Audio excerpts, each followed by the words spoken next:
Hello there everybody and welcome back to Movie Squirm. Today I'm going to be reviewing the 1978 movie Damien, The Omen 2, and this is directed by Don Taylor and stars William Holden, Lee Grant and Jonathan Scott Taylor. Set 7 years after the events of the first film, now teenage Damien is living with his uncle. He sets off to military camp with his cousin, but his plan is still in place to take over his uncle's empire and eventually the world.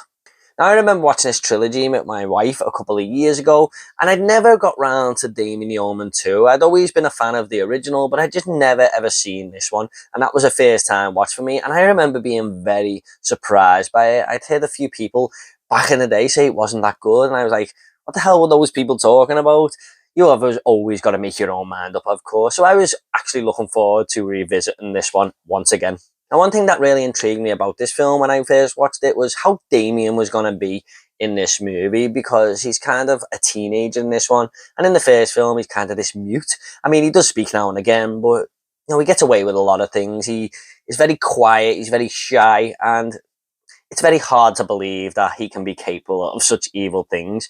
And I like the way he sort of carries that on in the second movie, where all strings are just kind of being pulled in the background and he's putting a little bit of a front on and he's trying to act like a normal human being while his plan is in place. I mean, he really does act like Mr. Nice Guy to a lot of people here, and it's only when accidental deaths or seemingly mysterious circumstances involving people being killed, people start to question if he is actually the Antichrist. I think the casting of Jonathan Scott Taylor was a really good choice here. It's a very fine performance from the young actor to take on such a big role. I mean, he's the title here, Damien, and the subtitle is The Omen 2. Why they went with that, I don't know. But, he could have just called it The Omen 2, whatever. But he really looks like the Damien character from the first film, Harvey Stevens, I think. So with him putting a good performance in and kind of looking the part, it's a really good transition. But the acting across the board here was spot on. I think everyone puts in a good performance here, but the standout for me was William Holden as Richard Thorne.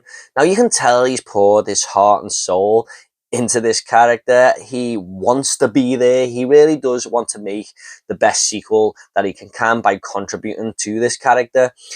But he has a lot of likenesses from the Gregory Peck character in the first film, and that is obvious because it is actually his brother, but it really did help with the believability, really. I think he put in a solid performance. And the business side of things here was quite intriguing with its story. This Thorn Industries is going to grow, or is growing, into one of the biggest businesses in the world, really, and Damien is eventually going to worm his way into there. And I think that shows the next big transition for Damien when he eventually becomes one of the biggest figureheads in the world, really, when he finally owns this business. So, you can kind of see where that storyline's going to go. But I did like the military setting as well, where it's kind of a coming of age thing for Damien, where he's learning how to grow into adult life and stuff. But he's got these little apostles in there, Satan's apostles looking out for him. Like the first movie with Mrs. Baylock, they're sort of guarding him, really, and making sure he gets to his goal, which is, of course, world domination. And for the small screen time he gets here, I thought Lance Henriksen was great. I always like to see this guy in movies. He's just a legend, really, isn't he? And here he's just showcasing his talents. And I think, he's not in the movie much, but he plays a significant role by the end of the film. I mean, he is just an actor who commands the viewer's attention, doesn't he? He's a scene stealer, basically. That's what he is. But also, I like the music in this movie. Possibly, I think it's utilised just a little bit better than the first film. For example, the moment where the doctor is finding out that Damien's blood is not normal and he's going to investigate it a little bit further. And as he's going up the elevator, the music slowly creeps in and you know that something is going to happen. That sense of dread creeps in there, and I think the music is utilised very well in this movie, and it's the great scene score that we've got here. And some of the kills in this movie are great, I think. I'm talking about that elevator death scene. That is the standout death scene in this movie, I think, where it would probably put a few people off back in 1978, and maybe even to this day, who are watching it, of going in an elevator, because, man, that elevator just kind of crashes and comes to a halt, and then these steel wires cut right through the elevator as the doctor is lying in there, and cut through him as well. It's very reminiscent of David Warner's death, the decapitation scene in the first film, but here it's his body in half, and it's a very, very creative kill, and probably one of the best death scenes I've ever seen.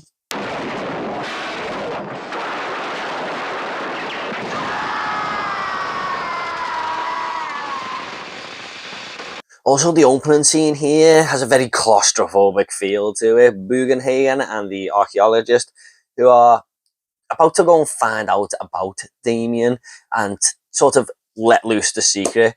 You know, they go and discover this artifact which shows that Damien is the second coming of the Satan, basically, the Antichrist.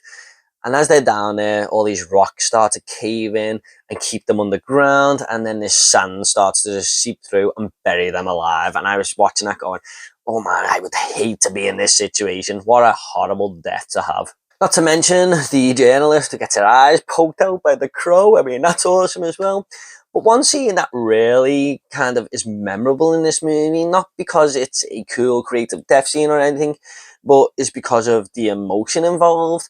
Damien has this cousin called Mark in this movie who he is very close to. I mean, we see at the start that they are kind of best friends, and they are in military camp together and everything, but Mark kind of finds out about Damien that he is actually the son of the devil, and Damien knows this, that Mark knows it, so he follows him into the woods, and Damien gives him a chance to come and join him. Basically, he says he loves him and stuff, and he doesn't want any harm to come to Mark whatsoever, and he says, come and join me on the evil side. And I'm going to be honest, I was kind of watching it going, yeah, go and join him, Mark.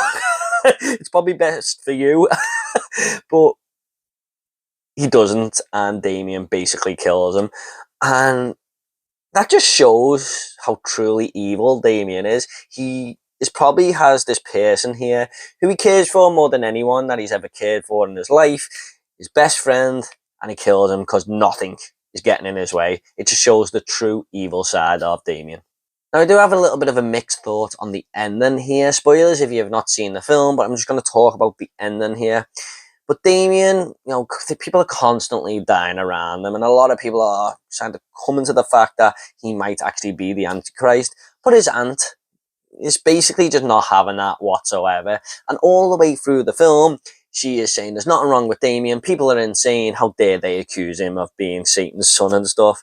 And I was kind of just shouting at the screen going, are you really for real? I mean, look what's happening. He's obviously the Antichrist. And the ending kind of shows that she sort of tricked me into that, because it looks like to me that she was one of the apostles of Satan, and you know, she sort of kills her husband for Damien. I thought that was a really good twist ending there that I just didn't see coming. But Damien then kills her, which left me scratching my head. I was thinking, okay, was she actually an apostle of Satan, or did she just do it to protect him? Because if she was an apostle of Satan, would Damien have really killed her? It kind of didn't make sense to me. I was just like, oh, that would have been really cool if she lived.